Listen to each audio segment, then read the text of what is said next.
Alright, hello everybody, welcome. Today is a day that has been a long time. Living infamy. Perhaps. But today we are kind of looking at the party, and we're kind of so you guys have walked away with a rather large amount of money. You guys have overcome and I figured today more than anything, let's see what you got post game. So with that in mind, let's go ahead and go around the table, starting off with Jack.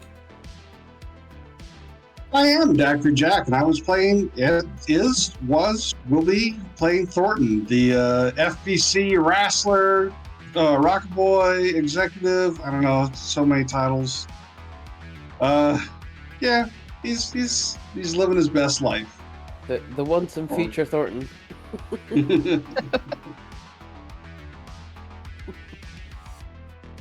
Sasha.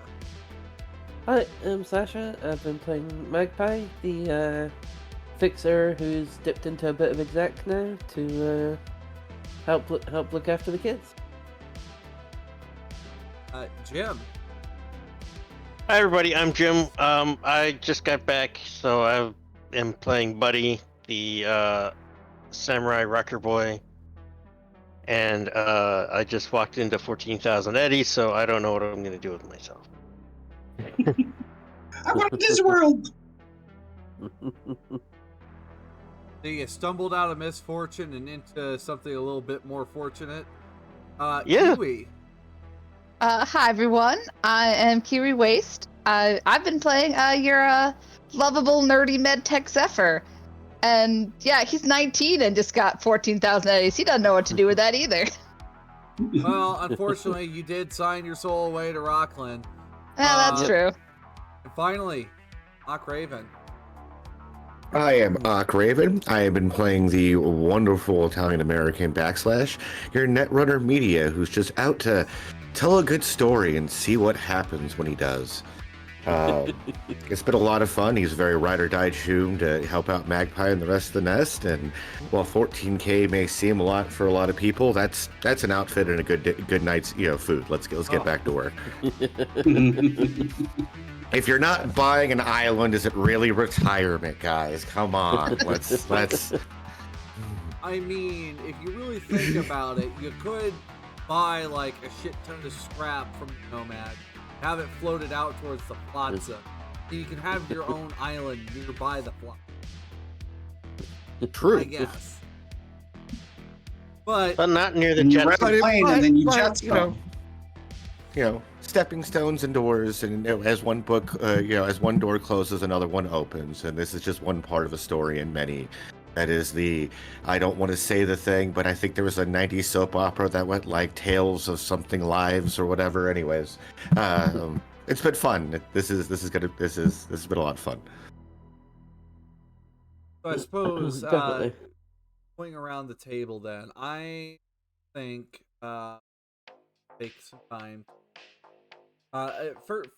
First half of today's episode, which may be short because it is just epilogue and this is just the final episode. I want to take some time to kind of look at the players, what they're up to, and then on the back half, because this crew has been with me for this and Eddies and Elf Lines, I kind of want to kick back with the crew and we actually talk about like what's happened over the of how long have we been around this table? What? Better part of a year at this point? Yeah. Yeah. You guys longer than me. Gravy. So, I suppose starting off, Thornton, what's life like with your with the new money? I don't mind if you guys take some time because I have been leading a lot of what has been going on recently. I want to with the fortunes you guys have acquired. Thornton, what are you doing with said fortune? Like, What is day in the life of Thornton? Weeks. Well, all is shiny and chrome. He gets it. Really, the big thing that Thornton starts to push on is trying to use and improve his own influence with Night City as his rocker boy status, to keep trying to push to get some form of the fighting league back, whether officially or unofficially. The dude's itching for a scrap. He's got this Samson that Rockland had set up for him. He wants to use it. He's dying to use this damn thing. So a lot of his days is trying to push that. Right now, he's sitting at the end of that adventure at 21 grand. So he, at the same time, would then be looking to try to trick out the shield as much as possible. That way, even if they don't officially go and get the league going, he's going to go find somebody out in the combat zone and beat the shit out of him. I mean, 21K, you got a lot of capital. Mm-hmm. You know, put your hand into the league, because as far as you know, the league itself, from what you know, the league itself, give me a business check or a streetwise check, either or. Let's see what you got, Thornton. Okay. Can we use the impact to kind of boost it? I will allow you to use Rocker Boy rank on this one to see what you make out the week. All right, so just add the Rocker Boy rank to this. Yep. Okay. Here's the streetwise check, and then we're going to add 6 to it. Okay. All right, so 26. So on the front half, what you know about Night City Fighting League, they don't really have a lot of stuff that they call their own. They literally pay out they have venues, pay them to their location, vice versa. They don't really have a lot of capital of their own. They have maybe just enough to pay out prize money. Outside, all the glitz and glamour that they have for advertisements, they also rely on medias like Backslash to promote their events. Secondarily, you possibly, with that capital, might have enough that you could possibly take over. Because, the wealthiest person in Night City Fighting League, or the highest rank, there's no real high-ranking people. That's as high as I am, too. The real question is, what are they going to do when those 20-inch pythons start coming for them? So I'm going from Hulk Hogan to Vince McMahon. Okay. Maybe without all the questionable part. Well, I don't know. You got a little bit of a sip coke addiction going on. But I suppose, would that be a route Thornton would want to take, or would he prefer to continue wrestling for Rockland instead? Or does he want to bring that in at his own side? So that gets into the contract part. It's on whether or not they push the issue to say, oh, well, because of your contract and all these kind of things here, you are now, anything that you do with the league and all those kind of stuff would then end up falling back on us and all that kind of thing as part of the promotion deal. He would probably try to leverage as much as he could to then, pay off the debt and try to negate the deal out.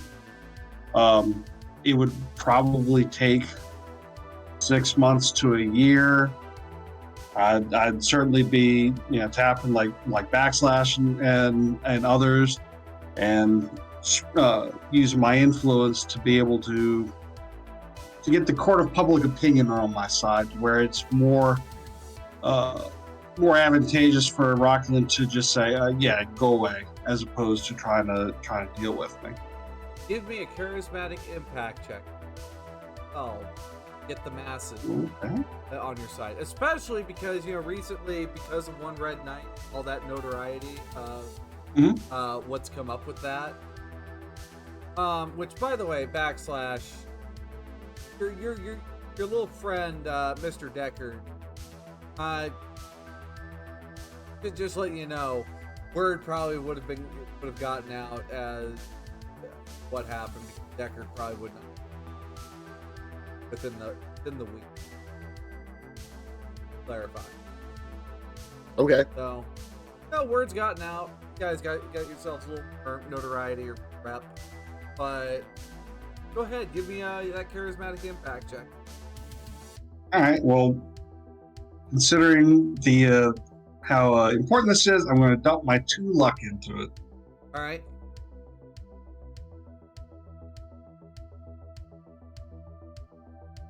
Oh no! Rolls in your yes, you have some achievements. All right. I'll just do it one time. Nope. The gods are telling me I am stuck in corporate hell. Looks like corporate hell. You probably could take over the Night Fighting League, but a lot of those proceeds are going to go towards paying off Rockland, or you get to see dime out of whatever. Sure. But, however, I will note that for the future, that because part of this is just like seeing back to one.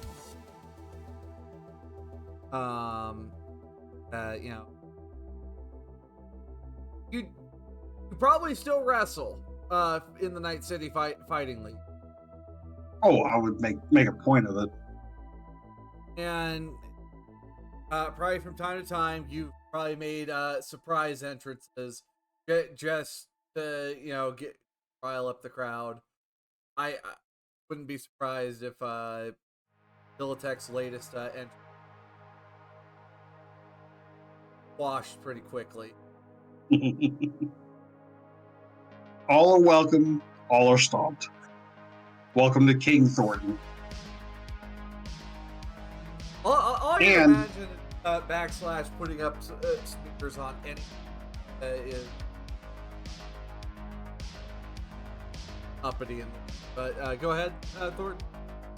Well, I would make sure, regardless, that we still have, and a lot of the day-to-days would be going to Betty. Okay.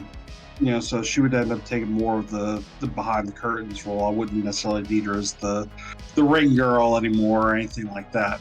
But I still want to make sure that we're still getting a good amount of proceeds to the orphanage. Just as, whatever Rockland was putting in before, and now the whole league would then be shifted to where a percentage would always be going to help them. Okay. All right. Because that was always a condition of me fighting. And the fact that you've done, like, the fact that people know that you do the really extreme shit for the kids, it looks really good on you. Also, looks really good in Rockland's PR light. Like, many other claims about, like the whole thing about there is a conspiracy going around about the death of Militech Mike being like an actual person, but no, there's no actual substance to it. But that in mind, I would like to look over to one of your close fans, Zephyr. A few weeks after after you've made a little bit of a killing, what are you doing with that money?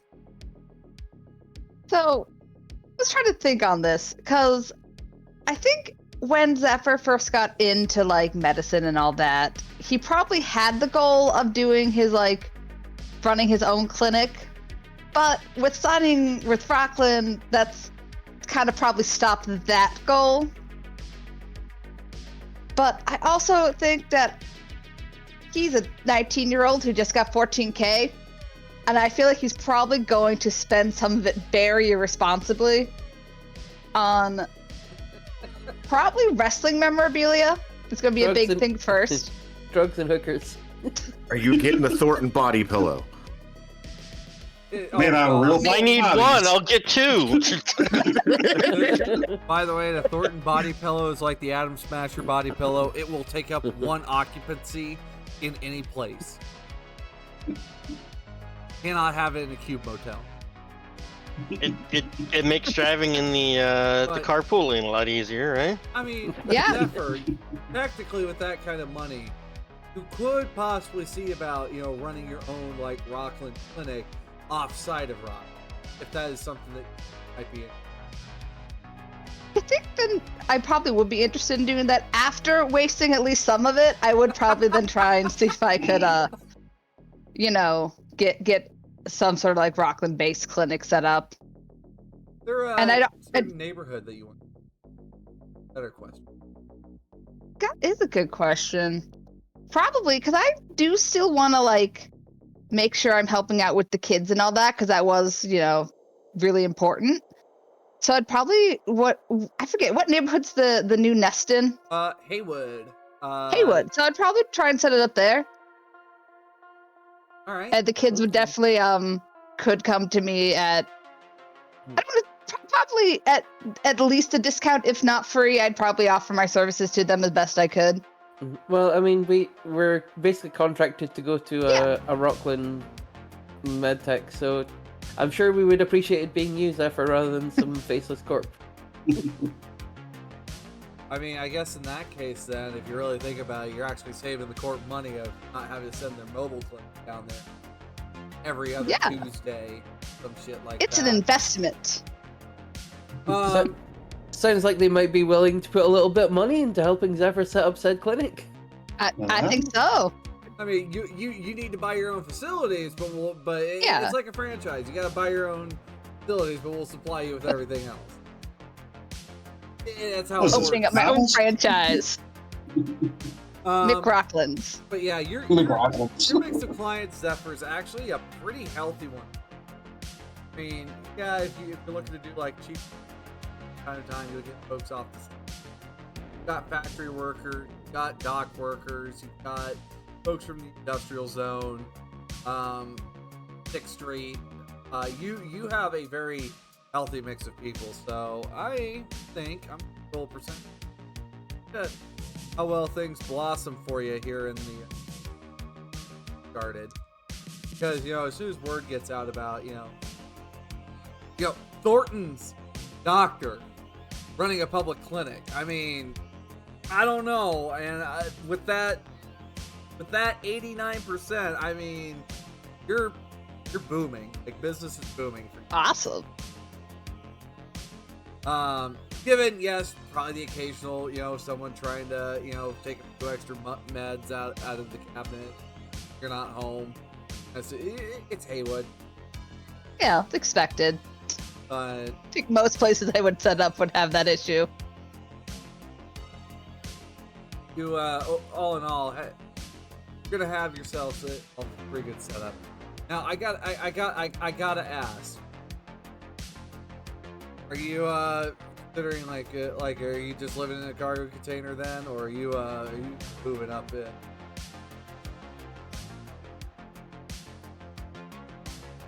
I think I might try and move up to a studio. I mean, Millie's got one. I don't know.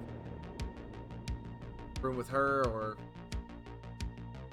I mean, I'd certainly want to try.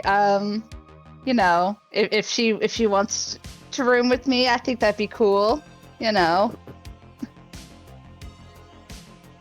mean, Nomad, she'll be gone for, a little while. Back, return. You're like a stray cat that you fed a few too many. That's honestly, that could be a fine. That's kind of a good roommate for a really introverted person. You know, Yep. how I like all my relationships. Like, okay, sometimes and this is my space time, and then you're here and it's really happy, and then I have my free space time. It's good. You're being adopted. Please do not resist. Oh gosh, extroverts are just like, hey, you know, there's a party I want to take you to. Come on. No, thank you. I'm good. So, buddy, Oh dear. what are you up to nowadays? I'd like to think that Buddy is, he goes over to the nest at least every other day and teaches a music class. And then he takes the best kids and they go hit up all the bars in Night City. And he calls them the Atomic Crickets. And then I get into a big legal battle with another group of, with the other band that I used to be a part of that were named the Atomic Crickets. So we settle on the name thing. But honestly, Buddy is, he's got a bunch of eddies and all he did was just show up. So I don't think he just believes that the next time around he'll just show up somewhere and someone will give him money. He's in Night City, he's playing in bands, he's got the Atomic Crickets, he's helping over at Magpie's orphanage. And then I guess by maybe like the 2070s, he's in some old-timey chrome retirement home for wayward rockers.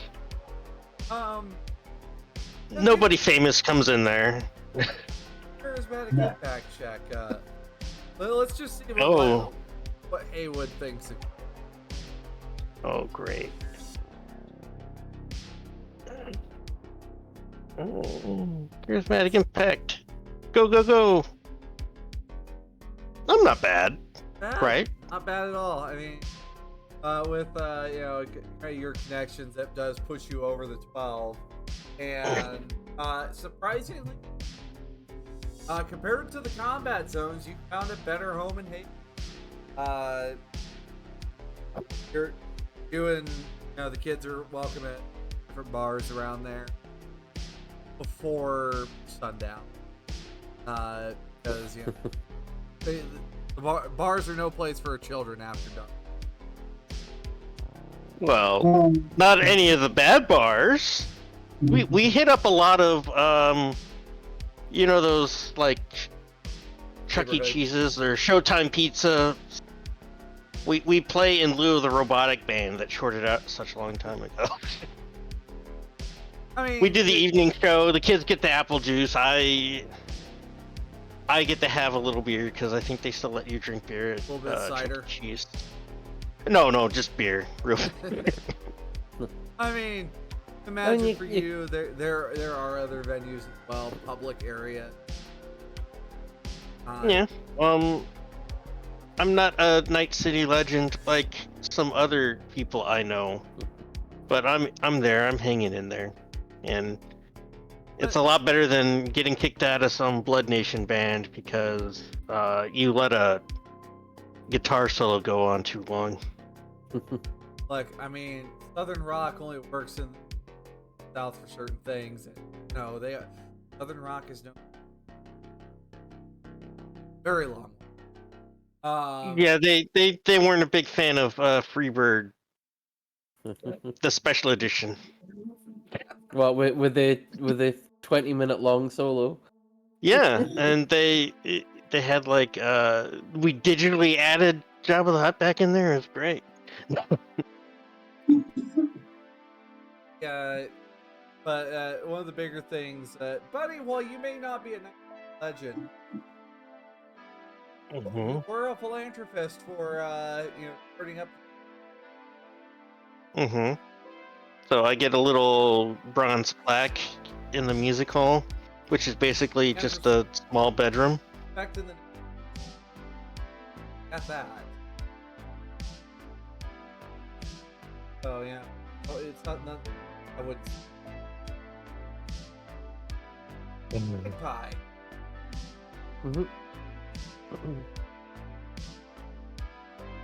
I think Magpie's gonna try and speak with Commandant and see if she'd be willing to accept a lump sum, so we basically own this factory that we're setting the orphanage up in.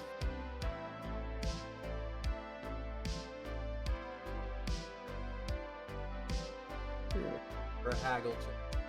Yep. You may haggle on this. Okay. And you know what? He's gonna haggle so hard. I'm also gonna put 6 points of luck into this. Does have 14 to trading, so yeah, it's just you know, so that's 35. well done. And well, you'll be able to right off on house. Oh, what are you naming the cargo village? Anyway, set up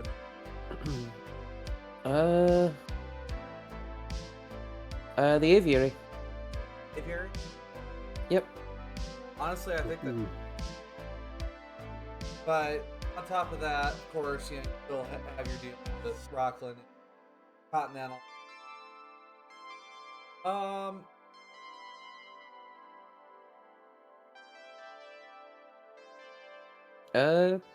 Probably gonna host them in Haywood, like near the aviary. Lot nearby. Yeah. All right, noted. Because I will have you guys, together, hatch out.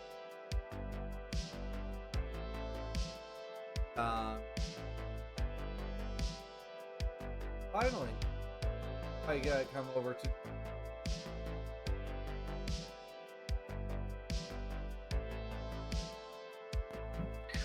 Well, it's assuming I'm not dead yet, okay? Because I piss off a lot of people in this city. As much as Backslash would immediately like to go and buy a top tier cyber deck, or maybe a new pair of shoes. Yes, a new pair of shoes. They're expensive. They're like 5,000 eddies a piece, guys. I mean, come on here. Like, let's be reasonable. It really depends on a lot of other factors going on. What with Magpie getting, things squared away with the actual nest and turning it into the aviary, the only loose end Backslash has in his life, besides the people who want to kill him, is his Uncle Enzio with Netwatch.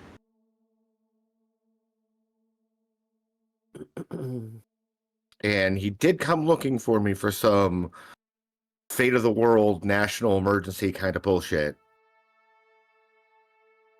But yeah, I had that couple days to get things done, probably a day or so to get my leg fixed. More fixed. Not that Zephyr didn't do a good job. In a rush. It was a unique situation. Let's leave it at that. Okay. I left my watch in there. What? We might get extra money from selling the old cash and everything else, but really, everyone's at a good spot. Backslash needs to kind of take care of that problem before he can start doing things in the future, like helping Thornton with the fighting league, or helping Magpie out with the aviary stuff, doing little things like making sure, just helping out at the nest itself, whether we got the full conversion. God, let me pull up the notes. I can't remember her name. Like keeping in touch with the group, sure, but Protocol? there you go. No, that was the rocker band from One Red Night. I'm talking the fight rival that Thornton broke her leg. That we got. There we go, Rita. Basically, one of the muscle over at the net. Yep. Put her job as a meter maid? We basically adopted her. But I mean, hypothetically, if like the immediate danger stuff done and I got things squared away with my uncle, depending involvement or anything else there in the future, Backslash is always going to keep grinding, making that money. I need 168,000 eddies just for one outfit, and I'd like to have 7 of those. One for every day of the week. What kind of outfits are you buying, Max? Kinda, like, I said Elton at the John beginning. suits. I said at the beginning of the campaign, Backslash has a fetish for high fashion. A high fashion outfit with 3 pieces of jewelry, because you have to remember the amount of flair, is about 160,000 eddies and change.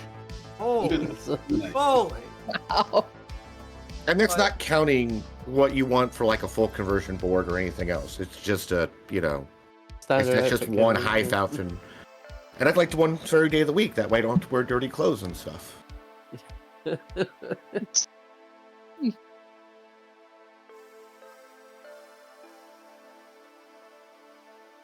Have dinner. Talk about what.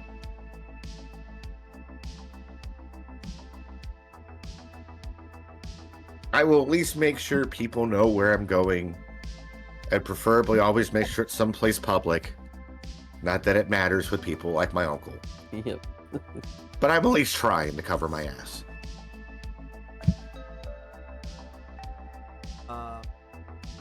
Upon going.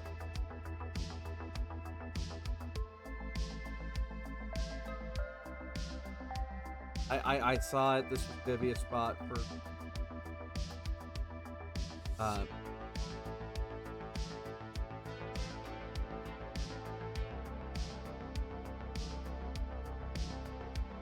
It's a place called it's a place called Gina. It's a small Italian.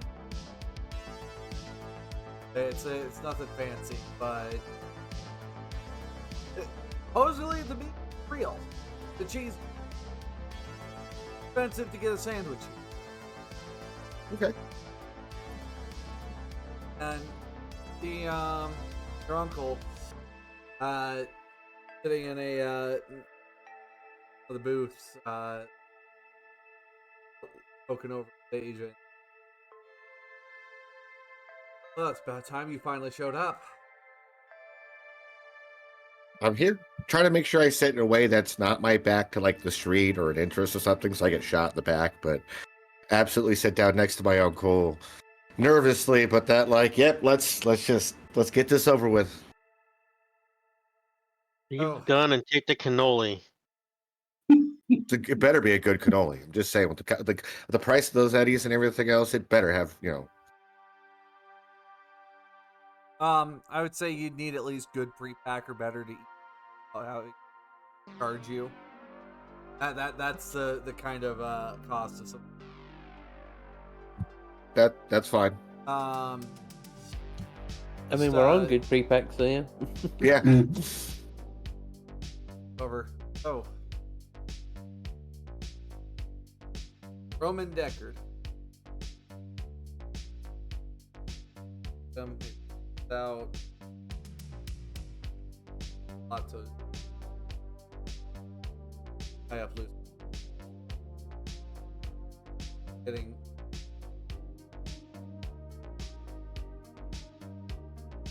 I mean, that's usually the way it goes to make money around here. considered what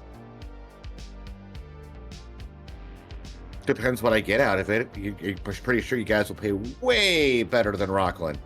And I never said yes to that deal, regardless of what they think.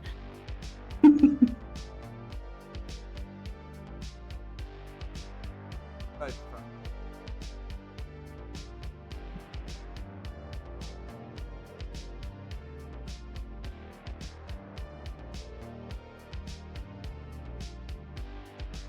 Instead of 5 drunk.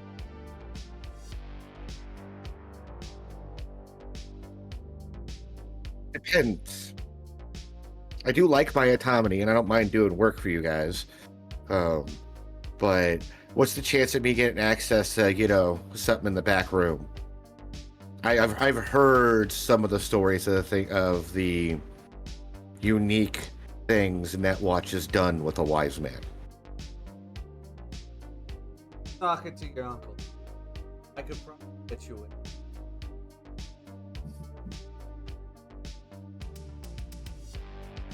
we could work something out. I think we started off on Make the you wrong have foot. I think we did. After your mama and papa died, make sure I was told not to get too involved in your life, but I just off the deep. After I saw what was old Red Knight, I gotcha. Look, I'm sorry. I know my microphone bad. I will. It will be dealt with, culture. I know, microphone bad.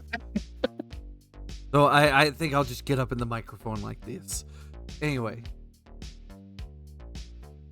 I will be more than happy to see about getting you a little bit further up the chain, if you will. You don't have to do all the introductory bullshit. Yeah, ain't nobody got time for that crap. And I realize what I'm signing on for, but I'd rather, you guys are going to be a bit nicer than me and than Rockland. And this is going to allow me to keep doing what I'm doing. And this is a deal with the devil I'm willing to make. Plus, it keeps it a family business, right? Absolutely. It's just right now there's something Ziggurat and Militech has been cooking that we've been watching, and I'm not sure what's going on. But you have something that belongs. I need.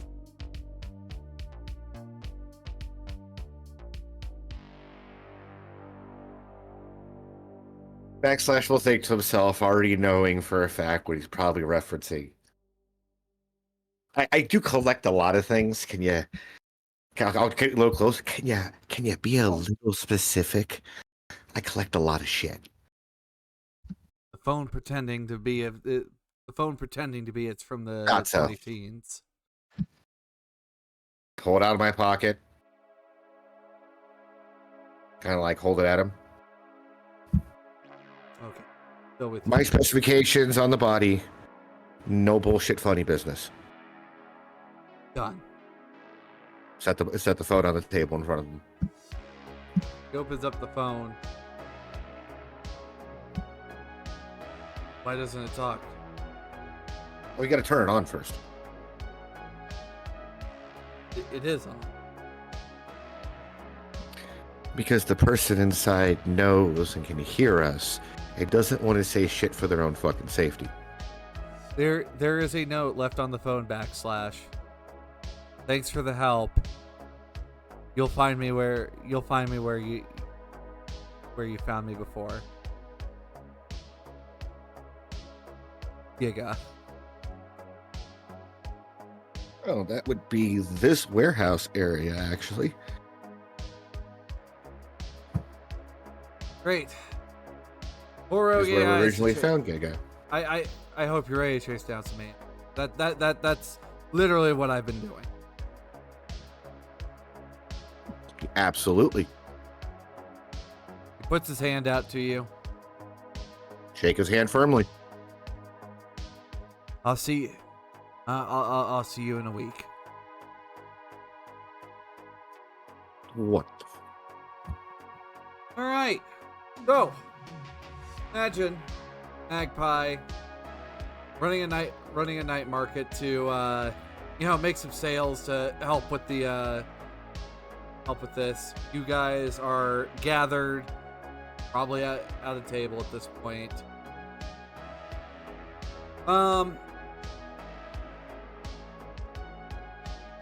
Suppose looking at the group as you guys are together, any last thoughts that need to be exchanged between each other, and then I wouldn't mind doing bottom of the class for the characters. Wrap up with the crew. Okay? Yeah. Just remember, it's 50 heads an autograph. It costs more if you want cuddling afterwards.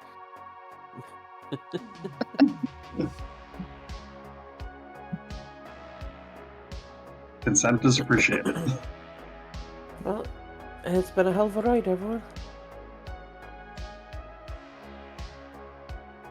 Backslash, as much as, if he actually gets his body, he'd still be around, but it's a great way to scrub all the negative heat immediately on him and use the rep from the name that he's created more pertinently throughout the city when making stories. It makes it easier then for Backslash to help people like Thornton with the wrestling career and trying to bring back the fighting league without the positive and negative reputation that comes from all the crap my character's done. Yeah, that's fair. Yep, they're good for new starts.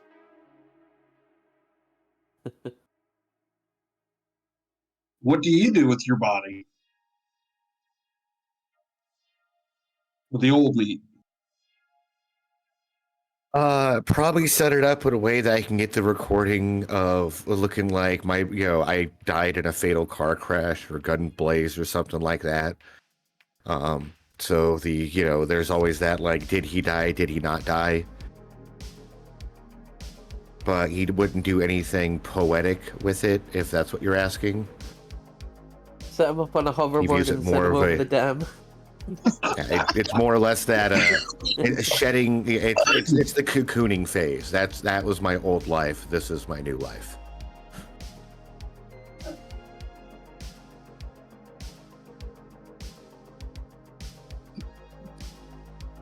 Nothing cool like you did with Thornton. Nothing really sentimental that way. I was muted when I said it, but Jack asked, "What do you do with your body?" It's like, I don't know. Sometimes it's described as abuse, but that's right. Bringing those blue jokes here at like whatever time in the morning. So, I suppose, looking at the bottom of the glass of this whole wild adventure you've all been on, Thornton, I know you're looking at the bottom of a figurative glass, but what's going through your head as you're starting to reach that point where edge running may not have to be a priority anymore? It's going through my head. 1.21 gigawatts. Oh wait, that's just the short going. Y'all get that looked at, man. Flex capacitor. Yeah, It's an operation. He's definitely a lot more blinged out. He's been showing off a couple of his new toys and stuff like that. You also notice he's starting to ride that edge again. A little more, a little more, and a little more. So there's a little bit of a craze look. He hasn't completely fallen over, but it's definitely showing. Beyond that, I mean, he always will miss the ride, but it's not like in his mind that it would ever be an end. He'll certainly get into trouble in some form or fashion because that's just his nature. Like I said, if he gets to Jones in the body, he'll go out in the combat zone and go stomp around for a while too. So blow off some steam that way. Oh, absolutely. Basically pull a crusher. Bring me the cannon fodder. And walk all the way out to the combat zone to the Incredible Hulk theme song. Do, do, do, do. So, buddy, looking at the bottom of the glass, what's going through your mind after your bit of a journey? I'm looking through the bottom of my glass and trying to wonder why everybody's swimming in my beer, and then I realize it's the bottom of the glass. Buddy is thinking that, he wasn't bad at the whole Merc thing. He could have been better, and hindsight, maybe he shouldn't have taken that job with the Blood Nation, but he took it anyway because he needed to get out and see the world for a bit outside of Texas. It was bad because he had to walk everywhere when he got fired, but still, it happens. I think he regrets not being there for a lot of big moments, but he did miss everybody, and I think he's a little satisfied with where he's at right now, and basically he makes an extra 50 eddies a week advertising for some weird PI agency. They have somebody named Mongrel or something like that, and the guy named after some fruity beverage. Daiquiri? No, I'm sorry, Jack. I'm sorry. No, I thought daiquiri. I should have used like mimosa. Is that his name? Martini?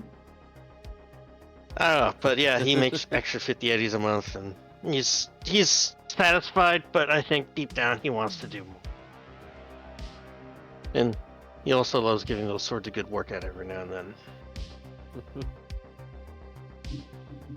Zephyr, looking at the bottom of your glass, what's on your mind?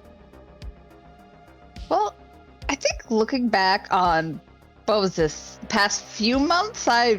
Concept of time is very hard sometimes. Months. But looking back on it, yeah. I don't think Zephyr really planned at any point to become an edge runner until, like, it just accidentally happened one day. You know, so I'm kind of happy to, like, have the clinic stuff now getting set up and getting back to doing that more, since I don't need to edge run as much, because I have now a pretty consistent source of income. But, like, I still loved doing it. I made a really great and weird group of friends that I don't think I would have predicted. I made friends with my idol. That's crazy. Well, friends is strong enough. Damn. Sorry. The betrayal. Oh, the betrayal at the end of the story. There it is. Friends through eternity and But, like, you know, I'm ending this with friends. I have a girlfriend. That's something Zephyr never would have predicted. So I'm pretty happy and content, but I also know that looking to the future, I'm sure this won't be the last time we're doing some crazy edge runner stuff. I still, you know, I'm Thornton's medtech, so if he's gonna go running out to the combat zone, looking for random fights, I'm probably not gonna be too far behind. I feel like I have a similar, like, I have a different respect for Betty now. I've just been like, yep, Thornton's doing some shenanigans again. Okay, let's go.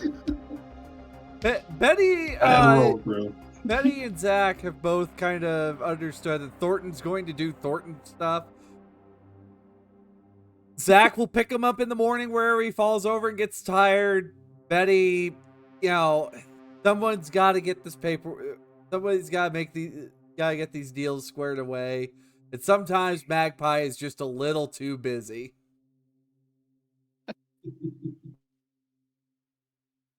Backslash, looking at the bottom of the glass. What's on your mind? I need a refill is what's on my mind. But There it is. I was gonna say it. Looking back, though, this is because obviously some people in this crew, you know, are going to slow down, do personal things. Everyone switches gears. With age comes perspective, and it's just like, you know, being with your group of friends in high school, not realizing that you guys, you all thought you're all inseparable, and not realizing that was the last day you all hung out together and did that really cool thing. That's kind of what this situation feels like to Backslash. I can probably always make sure anytime Buddy's around and I see him, throw some money in his pocket, because he's kind of a founding person and really helped out with creating the bird watchers and the aviary. But a lot of, like, between like Buddy and Zephyr and Magpie, he doesn't see them running a whole lot. He sees them doing more of their professions a lot. Thornton's probably the only person he could probably be like, hey, you want to go get into some shit and make some money? Oh. And that kind of, like, it's a change of times. It's because it's not Backslash slowing down. He's going to keep finding a new crew and keep going because he has grandiose desires, and coming from, you know, being on the street and doing terrible things, he doesn't ever want to go back to being on the street having nothing. So he will always appreciate this crew and almost look at them as like that actual family he didn't have anymore due to the crumbling nature of his and the murder of his parents and siblings kind of thing. But it's time for another round because the night is still young and there's always shit to do. I guess if that makes any sense. Oh yeah. Magpie. Looking at the bottom of the glass. Going through your mind. He has an unwitting army of the night. She's happy that she's had this experience, but she's feeling like she's gonna pull back from the kind of mercenary life and focus more on working with the kids. And Wondering why you're still striking the swamp right? yeah, she's gonna focus more on looking after the kids and focusing on her fixer work and stuff. So paying other people to do jobs rather than doing the job herself, kind of thing. I mean, you've got the money, you've got the startup, and Yep. you know, Magpie, what rank fixer are you? Rank 7. You are in Magpie's what? 19 years old? 18 years old? 18. 18. Magpie is the youngest high-level fixer I think that exists in my city right now. He can punch up to the likes of Rex Royale right now. Yeah. I mean, hell, she almost punched up to Rogue. Almost did. Yeah. Almost. Never live that down. You're on the same footing as Rogue nowadays, though. Yeah. She'll be planning on working out any beef that might have caused with Rogue as well. Not so much beef. It was just very much more that one time of like, don't do that shit again. Not on my turf. But as far as as people are concerned, if something needs to get done, go talk to Magpie. Yep. Or if something needs to be found, go talk to like you carry a lot of weight. And sometimes it probably gets on the nerves of people like Hornet. A big time drug techie and fixer. So I mean, she's probably not gonna go into like the drug market, so Hornet's still kind of okay with that. But yeah. you're kind of stepping on his turf. Oh well. Old blood needs to make way for new blood, it seems. So I thought Besides, the Thornton brand cocaine's gonna run out sooner or later. Wasn't that big? Oh, that shit disappeared after a while. The albinos have just been snorting that up like a vacuum cleaner. Just but we're gonna take a short break, and then we're gonna be but as we watch as the sun sets for this crew, it's not a grandiose ending. It's not a tragic ending. But still, probably a better ending than most other crews may see, despite the fact that they've been thrown up against some of the nastiest things that Night City has to offer. In the words of a certain Mr. Deshawn, seems like we've chosen the quiet life, after all. I don't know if it's so much a quiet life for you, but you cemented your place in your name. Stability, yeah. You're not. You guys aren't nobodies by any means. People know who you are. People will get out of your way. People do fear you. So, what would you consider our general reps at then at this point? I would put you guys at. I would put you all probably at a solid rank 5, or like reputation 5. Basically, Haywood knows who you are. 6th Street mines the turf. NCPD knows to, if Magpie calls a shot, stay out of the way. Thornton, deals that you make probably are going to go through a little bit better on the executive end. Buddy, your concerts are probably going to have pretty good turnout. And I mean, Zephyr, people trust your clinic. So, and backslash, people will talk about your stories. So the stuff that you've put out there. Hell, there's still videos of Militech Mike and just some of the cringe shit he was doing, still floating around on the garden all these weeks later. So, Art, really. that as the sun sets for you guys.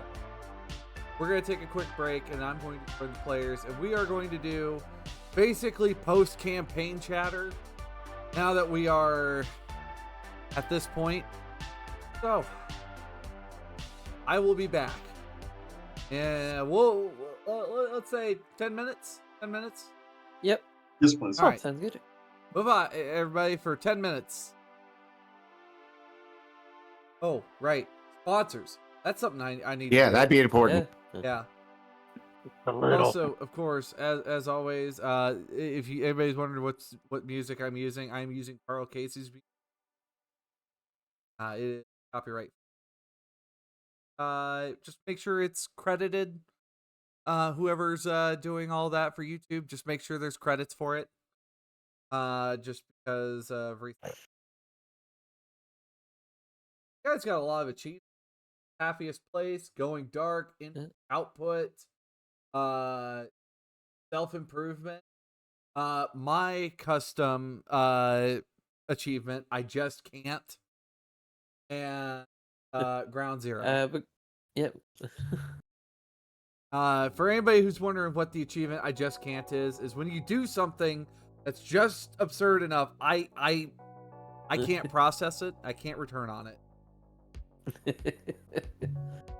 We've had basically when diamond.exe blue screens. yeah. So, of course, today's episode is brought to you by, and well, this series has been brought to you by Lion Banner Games, Studio Agate, Free League Publishing, Sirenscape, Fantasy Grounds, Odifius, and Loki Battle Mats. Thank you all for everything you've done, and of course, to the viewers like you, thank you. We'll be back at 10 after. Thank you. And mute mics.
All right, hello everybody. Oh my goodness, year and a half later, and welcome to Aftershock. You know what? Let me grab my hand.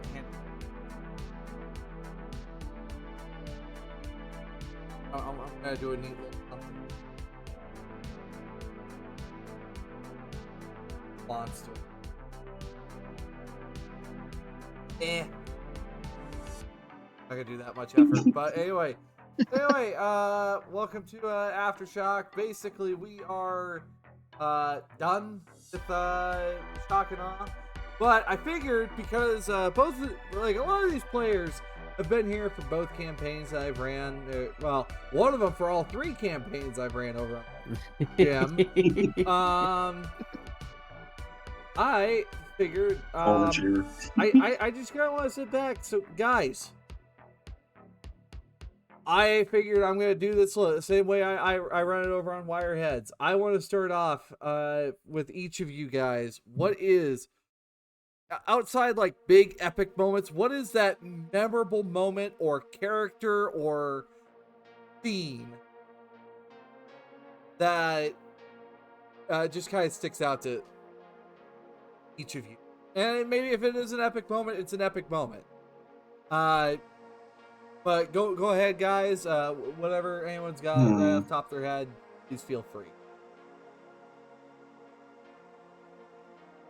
Well, there was your first character death. Fair, yeah. Oh yeah. Let me just get that right out of the way. Yeah, rub my nose right in the shit pile. All right. Yep. That's not what I'm doing. That's not what I'm doing here. Look what you did. Salt in the wound. Salt in the wound.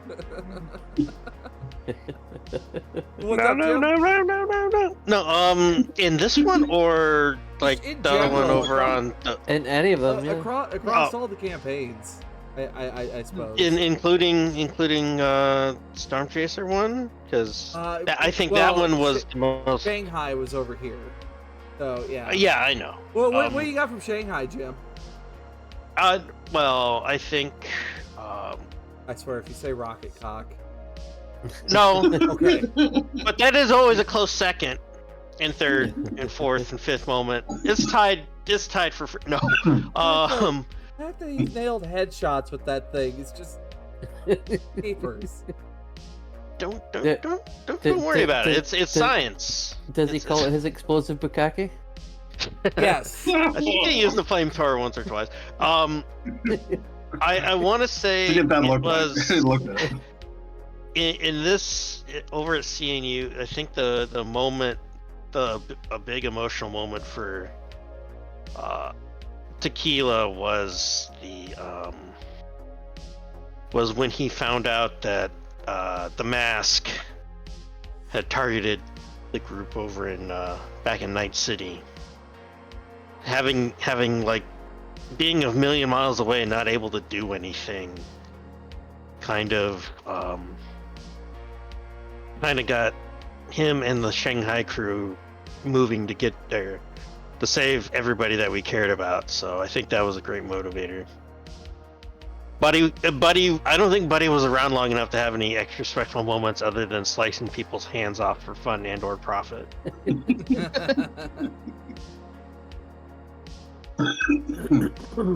So yeah, of course, I'm glad I could create like things like that where it's just like if you don't do something, and I made sure it was clear with everyone, because the worst it was gonna do is I was gonna put a hole in the floor that was gonna make it harder for Team Elflines to navigate around on the second floor of the building. I was just gonna put a nice big fucking hole in the main walkway.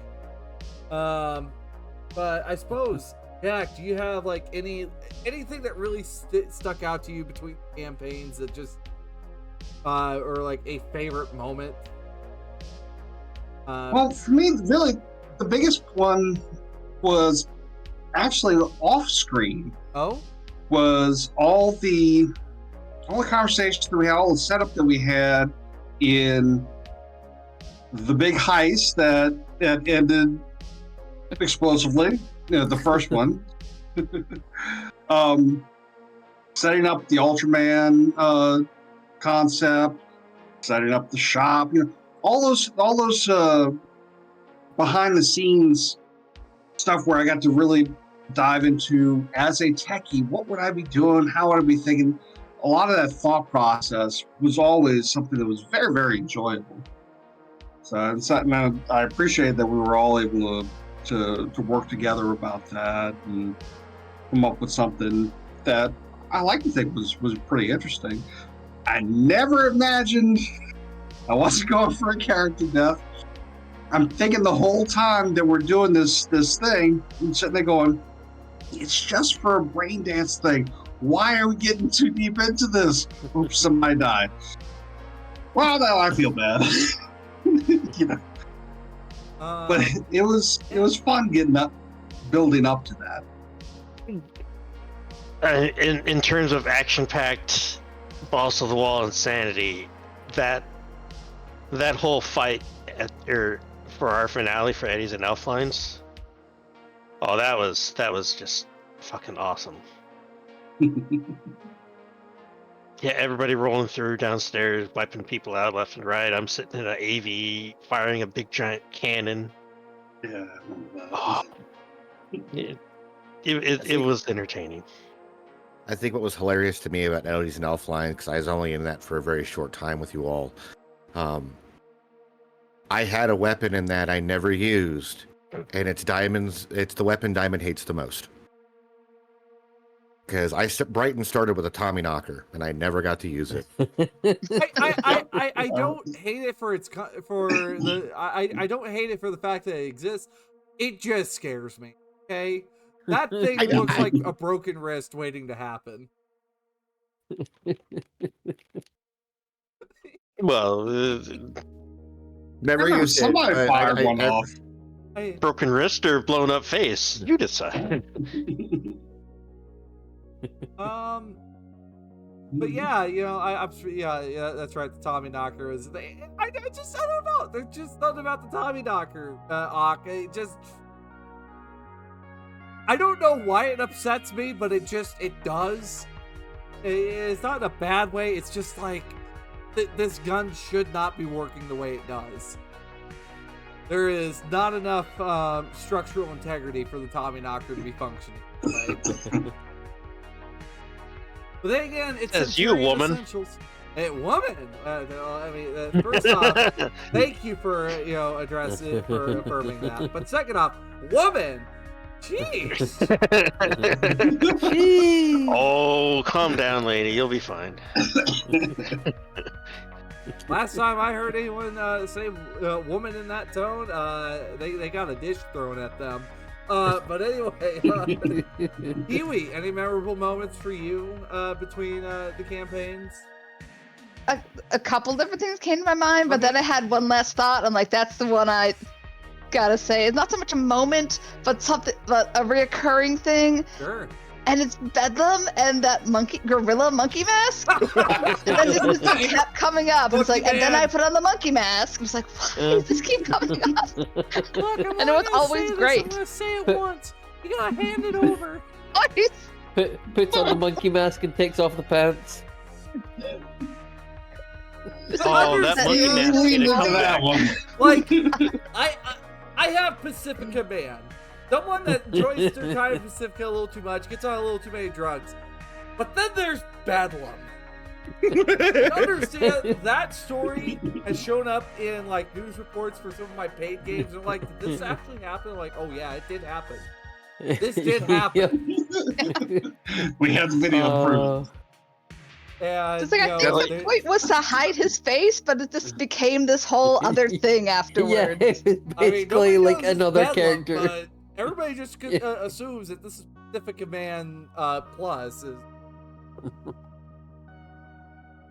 I use Bedlam as my floor demand for my cyberpunk world. That is my complete homage and inspiration because that is top tier.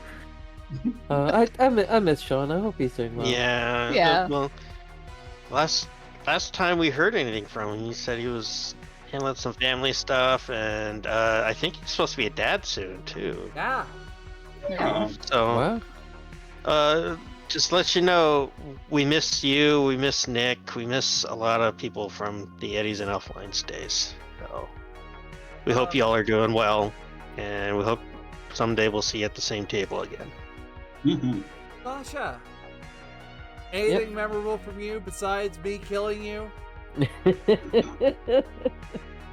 Because I'm not gonna lie, you keep putting yourself in the way of fire. Yep. This is gonna become a weekly occurrence. My God.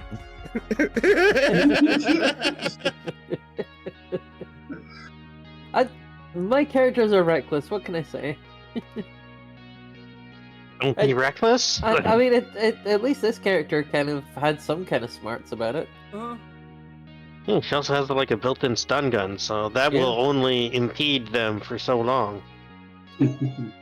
But I definitely think big moments for Magpie at least was finding out her love of explosions, and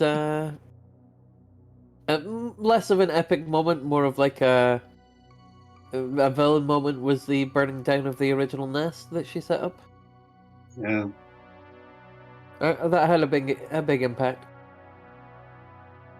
I think that was actually a lot of fun. Sorry, Devin. Oh, Yeah, Go Nick. ahead, Nox. 3 of us almost died in your game, Nick. I'm kind of thinking, but like, I think back to that of Trinity, and the first time we shot the hurricane, and just kind of the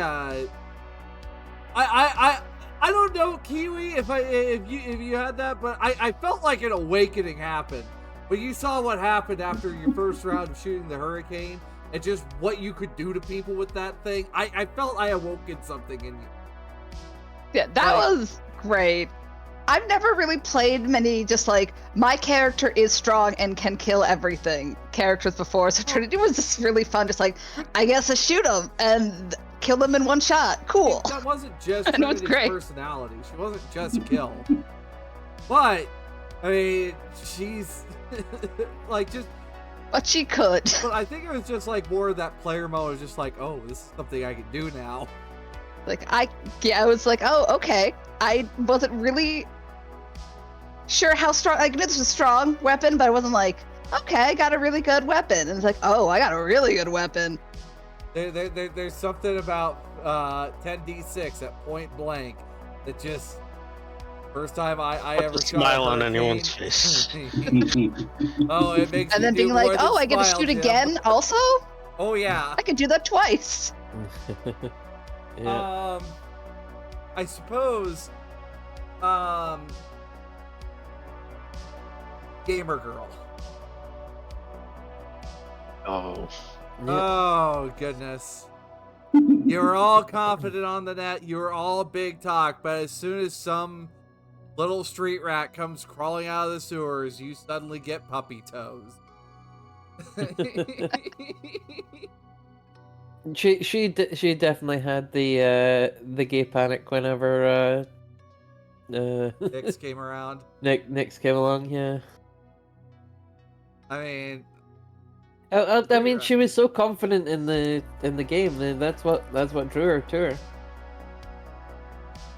like, you just enjoy gremlins who enjoy PKing people for funsies, making a little extra money on the side doing that. Gotta make More money like- somehow. More like the confident gremlin energy. Roquid, the BGE. Big up. the fucking voice of Roquid. That is something that sometimes I will be laying there at night. I'll be reading and I read something and I just hear Roquid's voice. I'm like, or not Roquid, Redwood.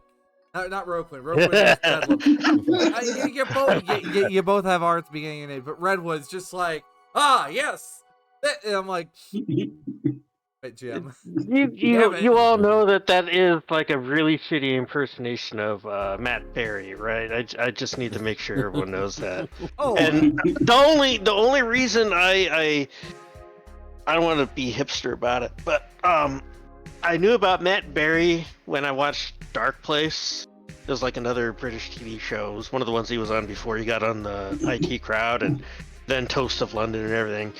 And obviously, like, what we do in the shadows. So I thought since we were going to be playing Elf Lines, it would be like a really, really big fancy LARP, but yeah.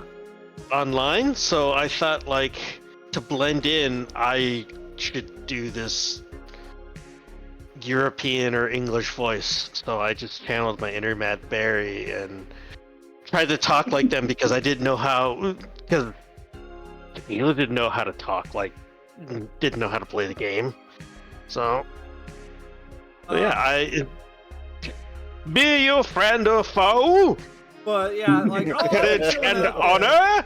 And I hear that voice sometimes when I'm either reading a book or I'm just like kind of thinking about things. I'm just, damn it, Jim. Oh. Yes, courage and honor. At times sparks just got a little too close to zero. Just a wee bit too close to zero. That was my first time really dealing with someone that got just a little too close to the edge. He was very on the edge. And, I was over it, and I was back in for a time period. Oh yeah. There was a clock. Like Because you guys had to give me LSD. Yeah, there was a drug that brought you up, but then as soon as that wore off, you were going to be below zero. Yep. I would have been fine if you had to give me the drug. When you gave me the drug, you put a clock on me. Oh yeah. That was funny. It was fun. Oh. Oh, was that the acid? Something like that. There was acid in Shanghai that some people like to use to cool out after a long, hard day of slaying. And of course, Brighton kind of becoming Nyx's adoptive dad is just like, I didn't expect that to happen, but wholesome moment in Night City. 10 out of 10. Yeah. Would let them do that all over again, yeah. Maybe. Brighton's a character personality I've had for like 2 decades. So there's a lot of history me playing the character, so I have a very adopted personality, I guess, in my mind when it came to that character. And it's very spot on for the character's history too. And yeah, I know, I like genuinely as a player, I really enjoyed that and actually have added Nyx to my world because of it, just as a like sometimes in the city good things happen. Yep. I suppose also Magpie having that moment where, she got just a little too confident in her abilities over there at the Afterlife. It kind of wanted to talk Rogue up for a little more pay. And I got slapped down. Getting knocked down a couple pegs. That was kind of the humbling experience she needed. Every character has to go through those moments. It happens. Yep. I suppose also trivializing my final boss fight. Oh well, but still at the same time, god damn it. I would like to point out to you, Diamond, that in this campaign, that makes, I think, 3 fights we've trivialized. Yeah. Okay. Yeah. Just as I don't mean that in a bad way. That is not trying to throw salt or, anything at you. That's as a group, we functioned very well. Yeah. Not only that, but both wrestling matches. I walked into both of them going, okay, if I die, I die. And then the way all that went with the kills on each one of them, I'm like, oh shit. Okay. It got real fucking brutal. It's blood sport. Yep. I suppose going forward in the future, and I guess I just kind of want to see, like, is there a role you guys are thinking about playing in the future? next time you come to a table of Cyberpunk. Yeah. I have two. I have two roles in mind. I have a explosive wielding techie. Oh boy. So she's basically going to be tossing bombs, rigging things to explode, and manufacturing her own explosives as well. And I also have an idea based on a I don't know how familiar anyone is with the Warhammer fantasy franchise, but a Warplock Giselle. So gonna be using a sniper, and she's gonna have the rat sculpt. Oh boy! But I thought didn't we get a name for your for the little lady out of out of Ireland. Yeah. Yeah. Her name is gonna be Maeve. Right. Maeve. I thought that was Maeve. Well, maybe I'm just pedantic. Maeve. It can be pronounced Bob. whatever. Yeah. We'll just call you Bob. Yeah. I swear, like, actually no, probably extreme body sculpting would not be good for you. But Valhalla, I mean, you could probably get something that really just brings you to a whole rat. Even 8d6 for body sculpt. Yeah, and just a little the humanity loss. That's all. Just a little. The sniper will definitely be using performance enhancing drugs. Nice. It's like all of our modern athletes. Yeah. Because Skaven are very much into the warp stone, so. Yeah. So time warp.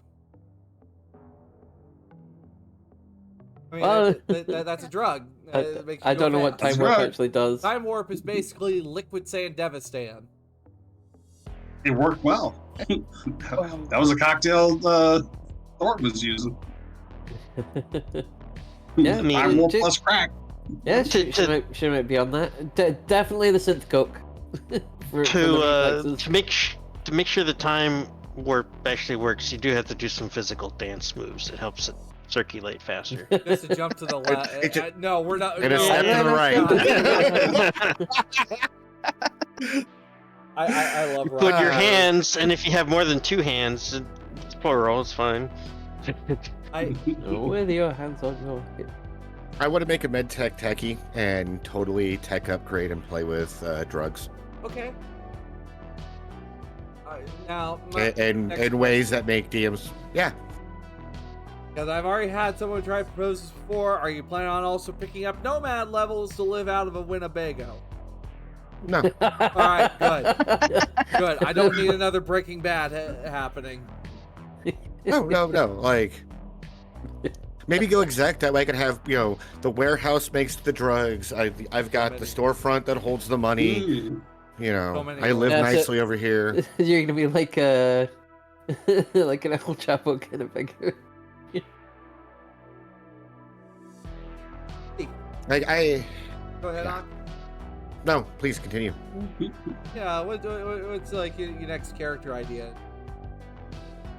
I don't know if I have a full idea, but I have wanted to actually try playing a Netrunner, mostly because they kind of scare me to play, but I think it could be really fun. Because there's like so much other stuff going on with that. But I just think I just think it'd be an interesting challenge to like try and play one. Well, if you help learning how to net run, yeah, I am more than happy to teach you net. Sure, that'd be cool.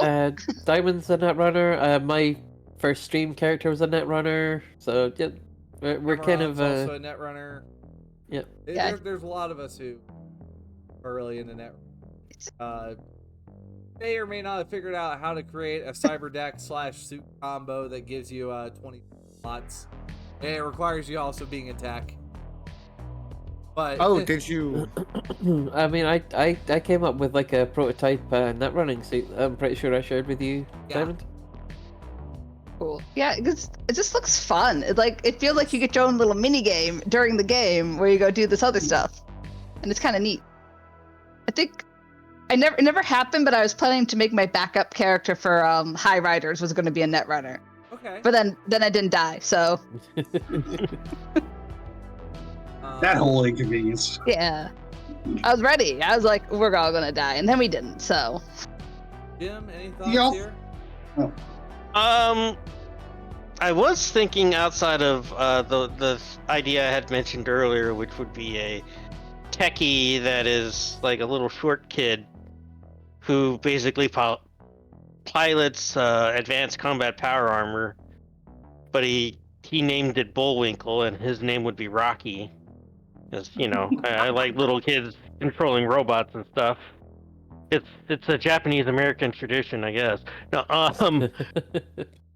I thought about that. Then I thought about sort of like an exact, yes, that's exact with a T at the end because I don't know how to speak English. Tech. I was thinking like, Tech. I was thinking about an exec that basically ran like a troubleshooting organization and was basically a middle manager. So they would subcontract other people, and there was that. But I think I was gonna just keep it as they're a private security firm, and they're a little altruistic, but they also still need money to pay for everything in their building when they go to work and stuff. So thought about that. I liked playing Lawman, and I liked playing solos. The Rocker Boy bit, yeah, that was cool, but I think I gravitated more towards the swords than the guitar. Okay. Fine. Honor, you okay? Oh, okay. I heard a loud knock or like loud bang. I'm like, oh. She good? I think maybe. Anyway, Okay. I'll check on it. Yeah. Jack, is there Right now. build that you're looking at? Me? Yeah. No, the other Jack behind you. I don't know. You might cut out again now. Actually, I got one built out just in case something ever happened with Thornton. Oh. Oh yeah. I have a nomad that. So I'm keeping in touch with doing a theme around it. So this one was the wrestler. Now I've got the speed freak. Oh. So this guy is all Racer? about street racing. Oh. Yes. And with the latest rules that came out for Hot Pursuit, ooh. So really rolling into him and his little family. They have this whole little area that they're running between Texas and California and back around again. And they've just come into town, and now he's starting to set up shop, and he's looking for the street races. He's trying to get his new cars and all that kind of stuff. So I'm really focused in on that. And of course, family. It's all about family. Family. It's about family. So he'll have to be bald, of course. And I suppose for me, like one of the rules that I've done med tech, I've done med tech, I've done netrunner, I've done solo, and I'm playing fixer right now. I'm wondering, like, when I'm kind of looking through this pile of roles of just, it's like I've got a in case I ever get a chance to join a different game, maybe Sasha, if the opportunity ever arises. Got a nomad in mind. He's big. He's big. He's not very fast on his feet, but he knows how to use big guns. Probably uses heavier armor to compensate for the fact that he can't get out of the way of the gunfire right. But I'm just trying to think of like other roles that maybe I should dive into. I don't know. That's something that I'm still thinking on. I mean, I've got my thought of the rocker boy that's part of a poser gang that does big band music. But literally, the big thing is they will keep people that they don't like away. They'll go out to like corporate con apps and just, you know, all the way until like 2 o'clock in the morning, 3 o'clock in the morning playing. I would be good at exec, Raven. Never really considered exec. Yeah, regarding the Skaven, was actually thinking of making her lawman role, but instead of police, she's calling in like her gangers. Yeah, like that's something. Other rat gangers. I mean, collecting the random has actually touches on that being. I could just hear it now, just like you actually pass your roll, and then suddenly there's just like 4 of them just falling out of whatever hole. Just loud chittering noises as rat people come up like wielding rusty knives and stuff. Yeah, one of my players, we did that for his lawman reskin. He wanted to be in charge of like a gang or be a member of this anti-crime gang, like neighborhood protectors and stuff. So that worked out really well. I think he's used the ability like once or twice.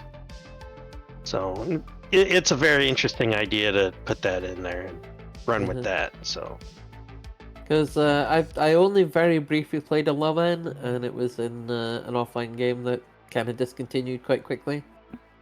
Yeah. So I do wanna bring it back. I mean, I think I know the one you're referring to in particular. Yes.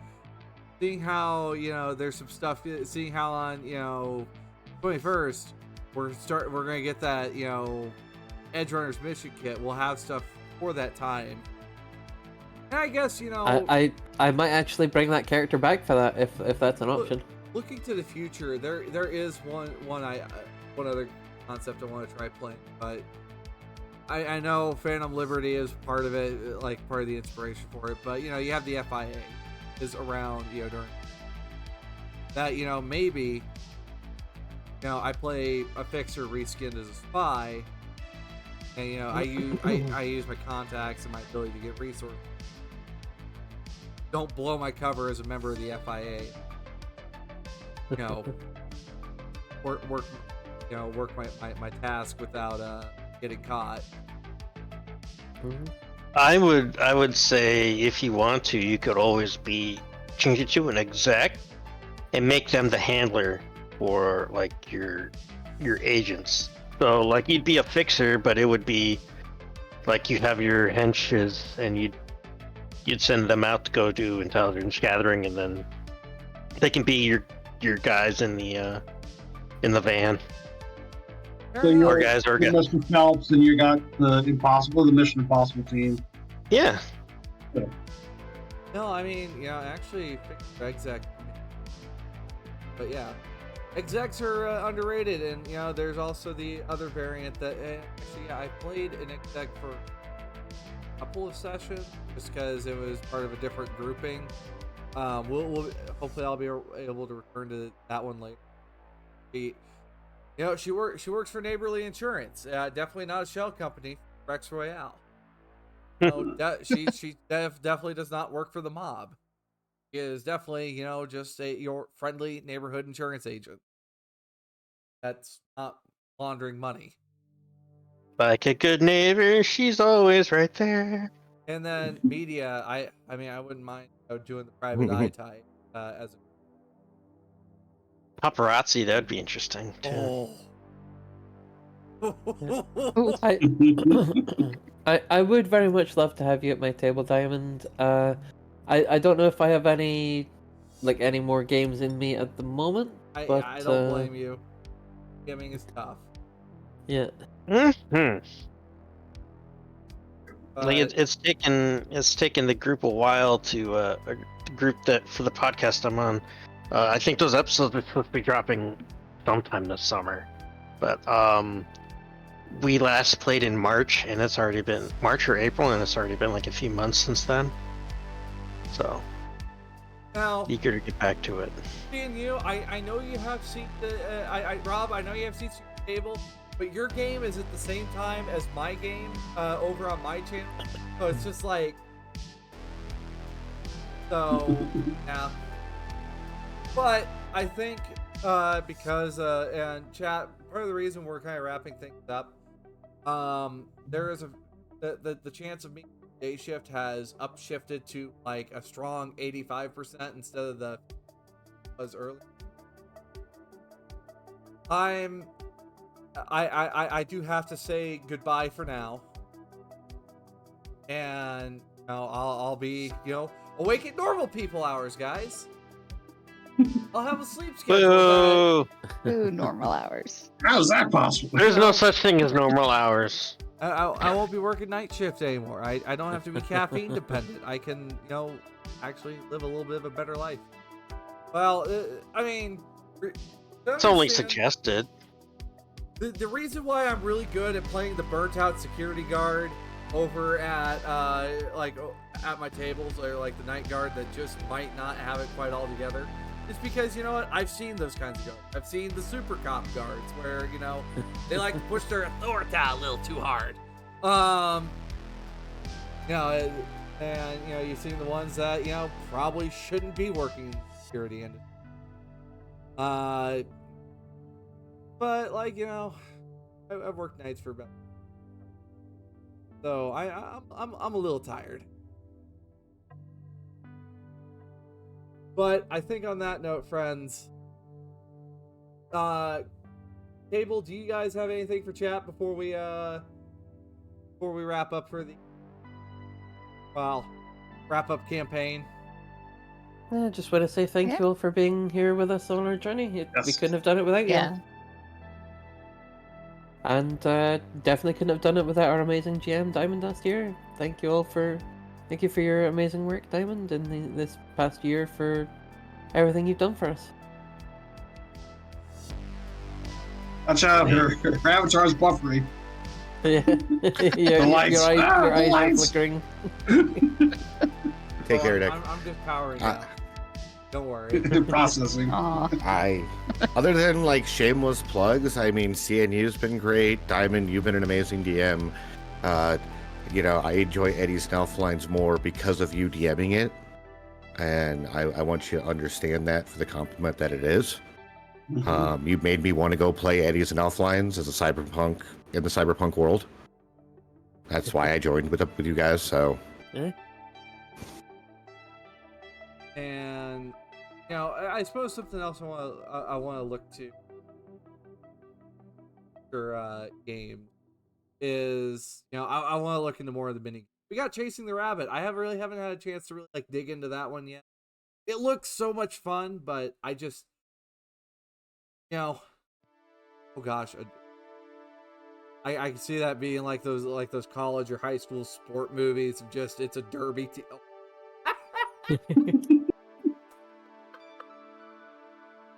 Anyway, Yeah, it's like we've been Pavlov conditioned to call Eddie's and Elflines rather than Elflines Online, Nick. well, Absolutely. yeah.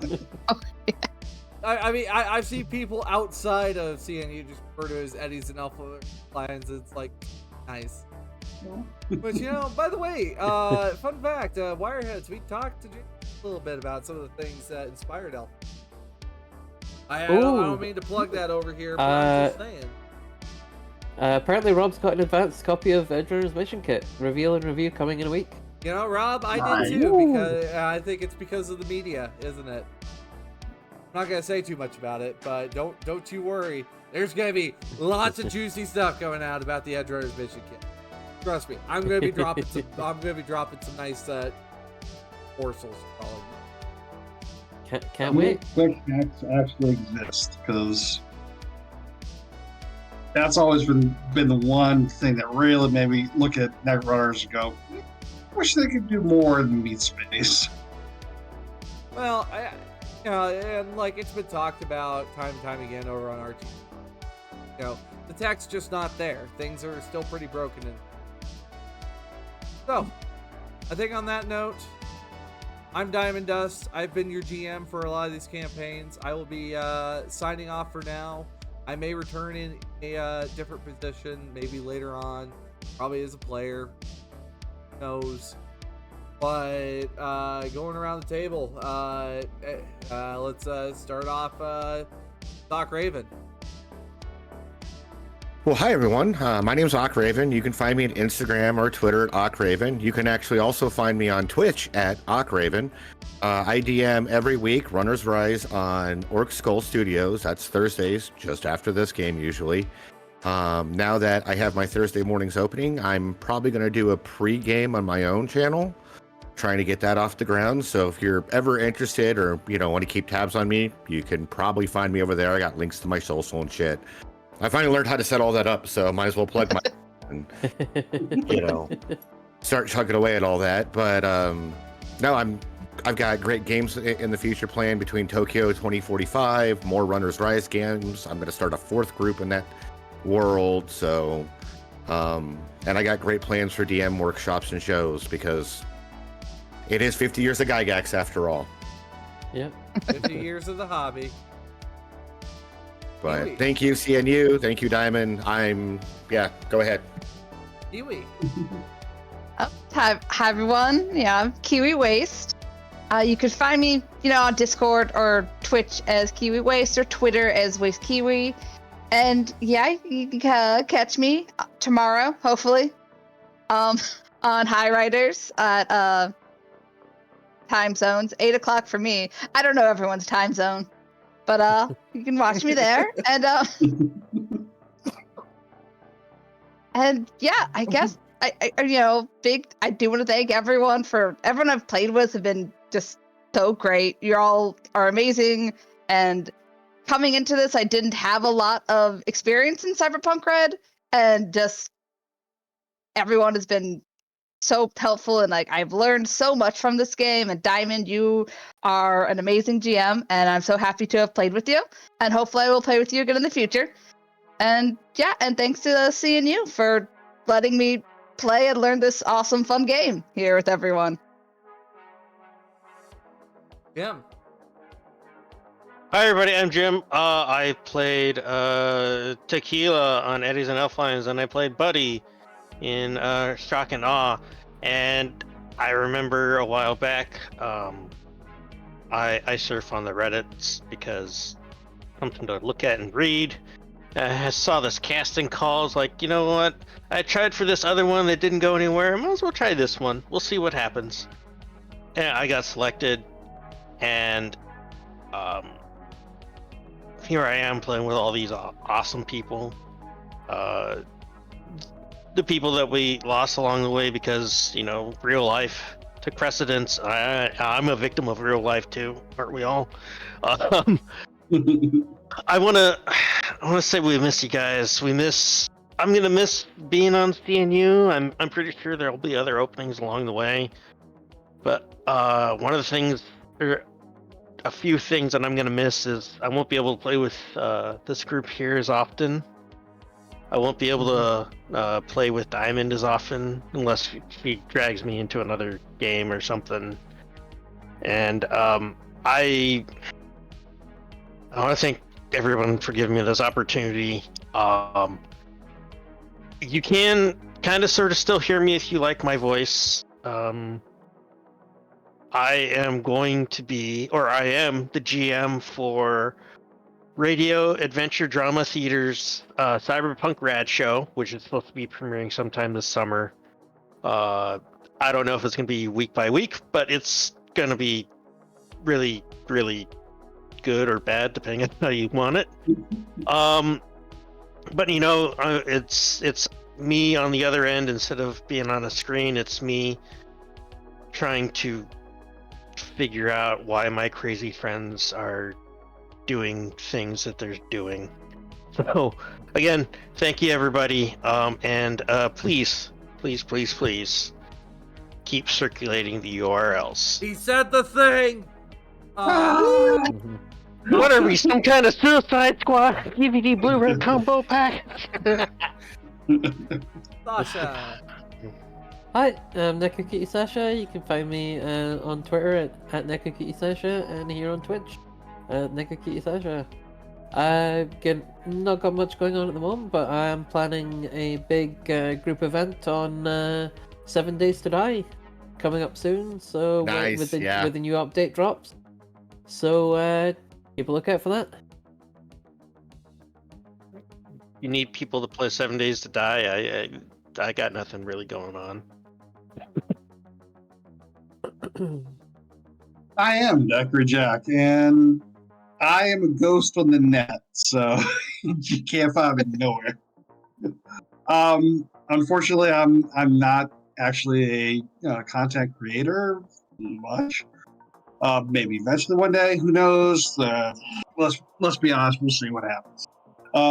But I do very, very much thank everyone for putting up with all of our nonsense, and I apologize for the year and a half of me having to look off to the side or vanish for a while or all that kind of stuff because You have a job. the joys of telework. Yeah. I get to do this. I probably shouldn't, but I do. So thank you for bearing with that. Diamond, you've been probably one of the best GMs I've ever had the opportunity to play with in this group, and also to Nick and to Sean as well. Couldn't ask for a better group, really and truly. So thank you all very much. I hope that opportunities arise again, hopefully in the somewhat near future, but we'll see what ends up happening. And I'll see you out there. Out there! Of course. Yes. Find me over at Diamond. Hey, Dust on. Diamond Dust over on YouTube. You'll have to look there. There's apparently a few different Diamond Dusts.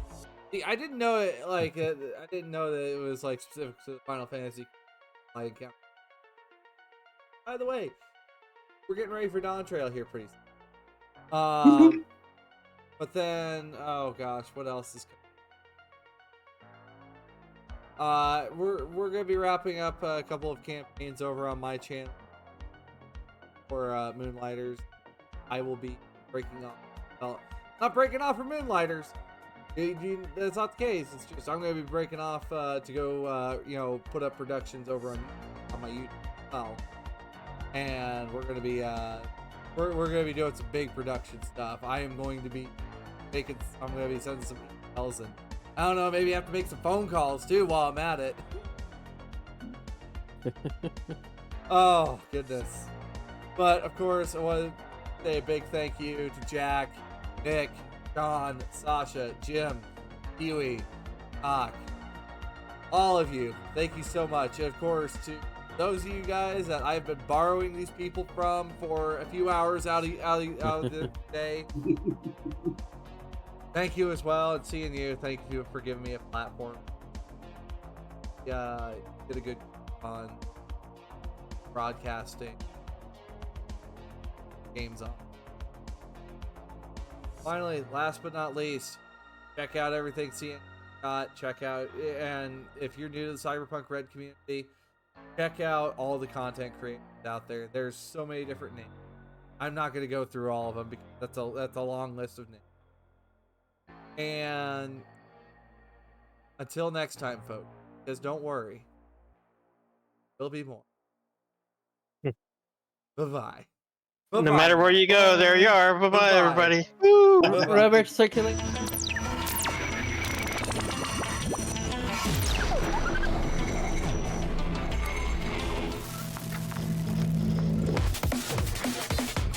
Cyber Nation.